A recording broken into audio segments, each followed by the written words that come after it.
All right, let's talk about what's really going on in Dallas. Because beneath the surface of every soundbite, every press conference, and every cautious quote from a player trying to say all the right things, there's a storm brewing in the heart of Cowboys Nation. And it's all swirling around one name: Micah Parsons. The moment you hear his name, you feel it. A gravitational pull of attention, tension, and expectation unlike anything else on the roster right now. Micah isn't just another player waiting on a payday. No, this is a generational talent staring down the barrel of what's expected to be a record-shattering contract. And yet, here we are, with training camp just days away, and still no deal. Still speculation. Still whispers. Still an entire fan base wondering, what are we waiting for? Because this isn't about if, it's about when. And more frustratingly, why not yet? When Micah stood at his high school jersey retirement, symbolic in so many ways, he spoke with a measured tone, reflective, calm, unbothered, as if to say, let them talk. I know who I am. And that's what makes this even more electrifying. Micah Parsons knows he's going to be the highest paid edge rusher in football. The Cowboys know it, his agent knows it, the fans know it, the media knows it, everyone inside the league's inner circle knows it. So why hasn't Jerry Jones slammed that gavel down and sealed the deal already? Why hasn't Dallas locked in the cornerstone of their defense before the salary cap balloons even higher and turns this already expensive extension into an astronomical one? And if you think Micah's just being patient, you're only half right. He's calm, yes, but calculated too. He's saying the right things, talking about letting the cards fall as they may, about not being fazed, about doing things the right way, but read between the lines. This is a chess match, a slow, deliberate one, where every piece is being positioned for maximum leverage. Mike is already talking about the salary cap increase, referencing inflated percentages like 18%, even though the actual growth was closer to 9%. That's not a slip-up, that's strategy. That's agent speak, dripping from a player who's already learned how to play the game beyond the field. And make no mistake, this deal will reset the market just like Myles Garrett's did. But unlike Garrett's, which caught many off guard when it happened, the Micah deal is the one everyone's been waiting on for months, with eyes locked on Twitter notifications and YouTube uploads, hoping for that magical headline, Micah Parsons signs mega deal with Dallas Cowboys. But until that happens, we wait, we speculate. We analyze every quote and every nonverbal cue, wondering if he'll show up to camp on July 20th, or if he'll take a lighter load come July 22nd when the first practice kicks off. Will he practice fully? Will he sit out portions in a quiet hold-in? Is this going to become a daily media circus that overshadows everything else the Cowboys are trying to build this offseason? Because, let's be real, this isn't just about a contract. It's about culture, leverage, timing, and long-term vision.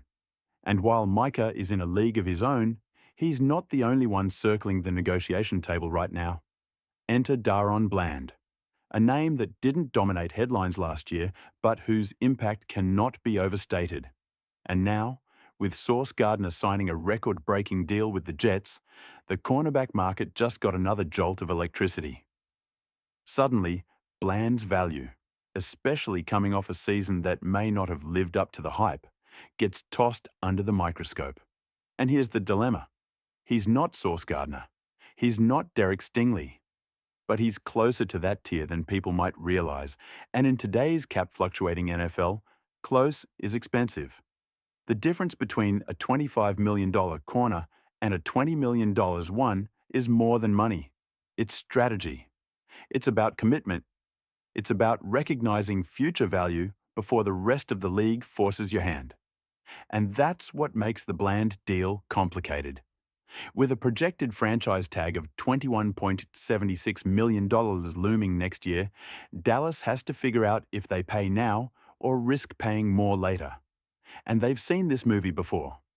They've played chicken with Dak. They dragged their feet with Diggs. They gambled on CD. Every time they wait, the price tag grows. And now they have a cluster of key contracts all simmering on the stove. Micah, Bland, Tyler Smith, Jake Ferguson, and yes, even kicker Brandon Aubrey, who's quietly part of the athlete's first agency machine alongside Tyler Smith and George Pickens. And while not all of them will be market setters, several will demand top dollar. The Cowboys have a decision to make. Who do they prioritize? Who gets locked up before the numbers swell? Who becomes a casualty of roster math and cap projections? Do you pay Pickens or Ferguson? Can you afford both? And what about Tyler Smith, who looks like a future all-pro guard or tackle? The longer they wait, the harder it becomes. Every day they don't sign Micah Parsons is a day closer to paying a premium they could have avoided. Every hour they delay on Bland, the closer his market value climbs toward the unreachable. And all the while, Micah remains the epicenter of it all, saying the right things, doing the right things, and controlling the narrative better than any young star this league has seen in years. He's media savvy, politically sharp, and on a Hall of Fame trajectory, all at the same time. Which makes the Cowboys' hesitation maddening. Because it's not like they don't know who they have. This is the guy, a culture setter, a tone setter, a face of the franchise player. And still, they hesitate. Still, they play the wait-and-see game while fans grind their teeth and wonder how long until this finally explodes into national drama. Because if Micah's not fully participating on day one, you better believe that will be the headline. Not the rookies, not Dak's comeback, not camp battles. It will be Micah watch. And that becomes the distraction nobody needs. That becomes the circus. That becomes the subtle rot under the surface of a locker room trying to focus. And the worst part? It's avoidable. Just pay him. Get it done. Send the message to the locker room that greatness is rewarded here. That loyalty is mutual. That the Cowboys take care of their own. Instead, we get dragged through this never-ending carousel of cap talk and agency whispers, hoping each new sunrise brings the news we've all been waiting for. And so we wait. We refresh, we speculate, and we argue in the comments about when it will happen. But deep down, we all know one thing with absolute certainty. Micah Parsons is getting paid. The only question is whether the Cowboys will do it before it costs them even more, financially, culturally, and competitively. Because with every day that passes, the clock doesn't just tick forward, it ticks louder. And somewhere in Dallas, in an office overlooking the star, someone has to decide whether to act like this is a Super Bowl window or keep playing it like just another negotiation. And if they wait too long, that window might close faster than anyone expects.